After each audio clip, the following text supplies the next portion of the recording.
So here's our key, and we're going to need a battery for that key. So here we go, this is turned up from Amazon, and it's a 2025 battery. There we go, just a little bit of packaging that we don't really need. And there we go. There's our batteries. Now, I mean, you're only talking about £5 for 4 batteries, so you've got enough here for your main key and maybe your spare or whatever. So, and in order to do this, we've got some tools out here. Now, you're probably not going to need any of these, so we'll take them out of the way. All you really need is a knife and a small screwdriver.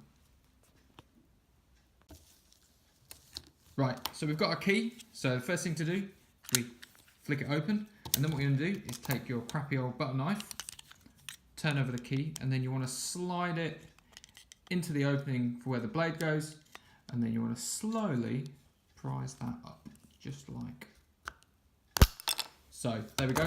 And then this piece here just unclips. You just put that to the side, and then you want to take your small flathead screwdriver. There we go. And then you want to just pop it in, just there. You see a little gap. So pop it in there, and then gently prise, bonk, and there we go. And then out comes your old flat battery. So then what we want to do is we take our lovely pack of Duracell 2025s, open it up, pop out a battery if that's actually possible.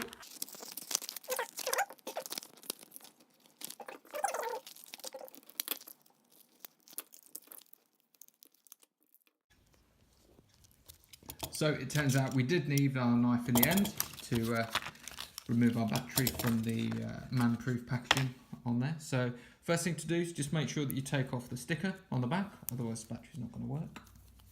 Okay.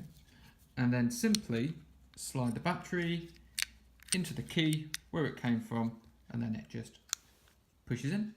There we go.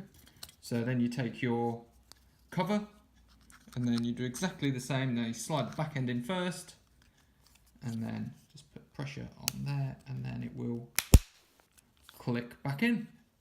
And there we go, then you're all done. So we're going to try it in the car.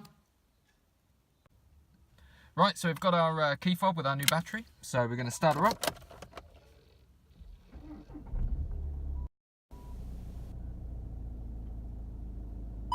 And there we go, we can see that the change key warning has disappeared. So I think that was job done. And I hope you enjoyed the video. I hope you found it useful, and remember to give this video a like, and make sure you subscribe. Quite a few videos coming up very soon of bits and bobs that I'll be doing to the Octavia VRS, including with it going to the rolling road, some wheel spacers and some lowering springs. So make sure you stay tuned. Thank you, and bye bye.